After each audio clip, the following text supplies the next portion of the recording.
जारी बात है जितनी जगह नरम होगी गंदम की जड़ उतनी ज्यादा ही लंबी होगी। जितनी गंदम की जड़ ज्यादा लंबी होगी पौधे की, जारी बात है पौधा उतना ज्यादा खुराक लेगा। यही काश्तकार भाइयों, आप अपनी गंदम की फसल से 60 से 70 मन तक पैदावार किस तरीके से ले सकते हैं, कौन कौन सी फर्टिलाइजर आप खादें इस्तेमाल करके अपनी पैदावार को बढ़ा सकते हैं, इसी वीडियो में बात की जाएगी। जो मेरे भाई हमारे चैनल पे न्यू हैं वो हमारे चैनल को सब्सक्राइब कर लें और बेल के बटन को दबा लें, क्योंकि जितनी भी ज़राअत के मुतल्लक हमारी वीडियो होती हैं वो बर वक्त आपको मिल सके। आपको इसी वीडियो में खाद का प्लान है, जो गंदम के खाद का प्लान, किस तरीके से गंदम को खाद लगानी है, कौन कौन सी हम फर्टिलाइजर इस्तेमाल करेंगे, वो इंशाल्लाह इसी वीडियो में बताया जाएगा। DAP नीचे इस्तेमाल किया है तो बहुत अच्छी बात है, क्योंकि गंदम की फसल, कोई भी फसल आप काश्त करते हैं उसके नीचे आप काश्त करने से पहले जमीन की तैयारी के दरमियान आपको DAP डाल देनी चाहिए। तो बात कर लेते हैं गंदम को पानी पहला कब लगाना चाहिए। गंदम काश्त करने के बाद 30 से 35 दिन के दरमियान पहला पानी लगा देना चाहिए। और दूसरी बात यह है कि पहले पानी पे कौन कौन सी हमको खाद इस्तेमाल करनी चाहिए। सबसे पहले तो बात करते हैं यूरिया की।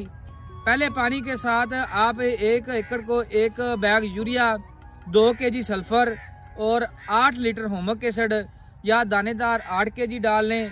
लिक्विड डालना है तो 8 लीटर आप डाल सकते हैं। लिक्विड डालेंगे वो ड्रम के साथ, सल्फर और यूरिया और होमक एसिड ड्रम के साथ आप हल करके लगा सकते हैं।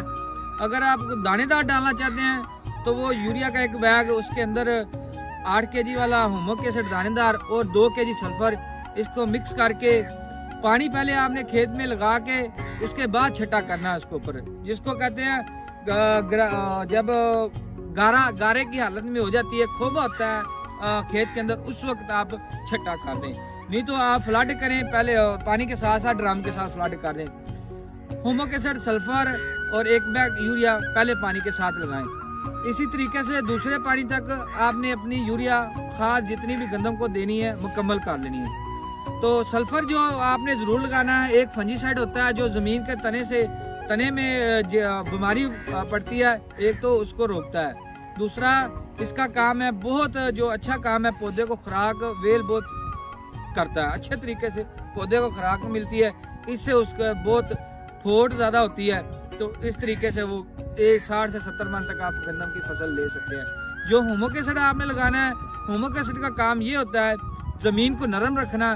जितनी जारी बात है जमीन नरम होगी, आपकी गंदम की जो जड़ होगी वो उतनी ज्यादा लंबी होगी। जितनी गंदम की जड़ ज्यादा लंबी होगी, जारी बात है पौधा उतनी ज्यादा खुराक लेगा। ज्यादा खुराक पौधा लेगा, ज्यादा शाखें निकालेगा, शफूफे ज्यादा निकलेंगे।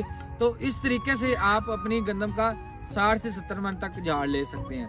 तो इसी तरीके से आपने फर्टिलाइजर इस्तेमाल करनी है।